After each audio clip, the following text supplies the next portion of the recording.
సాంప్రదాయంలో మాంసాహారాన్ని ప్రత్యేక రోజుల్లో ఎందుకు నిషేధించారో తెలుసుకుందాం. ఈ రోజుల్లో మారిన కాలానికి అనుగుణంగా మన సంస్కృతిలో ఎన్నో మార్పులు వచ్చాయి. అందులో ముఖ్యంగా ఆహారపు అలవాట్ల గురించి చెప్పుకోవాలి. కాలం ఎంత మారినా ఇప్పటికీ చాలామంది హిందువులు కొన్ని ప్రత్యేక రోజుల్లో మాంసం తినరు. కొన్ని ప్రత్యేక రోజుల్లో కేవలం శాకాహారం మాత్రమే తింటారు.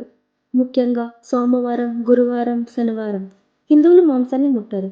అలాగే ప్రతి మాసంలో వచ్చే ఏకాదశి రోజు కూడా కొందరు మాంసాన్ని ముట్టరు.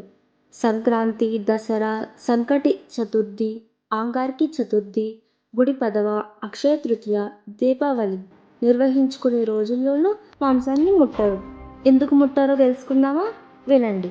మన దేశంలో చాలామంది సంస్కృతి సాంప్రదాయాలకు ఎక్కువ విలువనిస్తారు. మన పూర్వీకుల నుంచి వారంలో కొన్ని రోజులు మాంసం తినకుండా ఉండే అలవాటు ఉంది. అందుకు కొన్ని కారణాలున్నాయి. వారం మొత్తం మాంసాహారమే తింటే ఈ భూమిపై జీవరాశి మనుగడ లేకుండా పోతుంది కదా! అందుకే వారంలో కొన్ని ప్రత్యేక రోజుల్లో జంతువులను, పక్షులను చంపడం హిందువులు పాపంగా భావిస్తారు.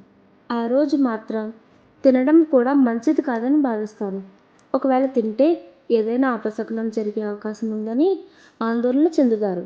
రోజూ మాంసం తినడానికి అలవాటు పడిన బాడీకి కావలసిన ఐరన్, విటమిన్ బి12, ఇతర కీలకమైన పోషకాలన్నీ మాంసం తినడం ద్వారా అందుతాయి.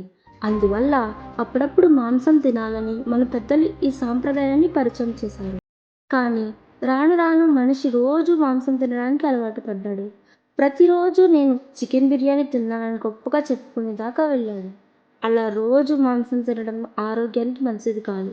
రోజు మాంసాహారం తినడం వల్ల పైల్స్ వస్తాయి. అలాగే మూత్రపిండాల్లో రాళ్ళు ఏర్పడతాయి. పెద్ద పేగు క్యాన్సర్కు గురయ్యే అవకాశం ఉంది. అలాగే రక్తపోటు, గుండెపోటు బారిన పడే అవకాశం ఉంది. అందువల్ల హిందూ మతం ప్రకారం కొన్ని ఆచారాలను, సాంప్రదాయాలను ఏర్పరిచారు.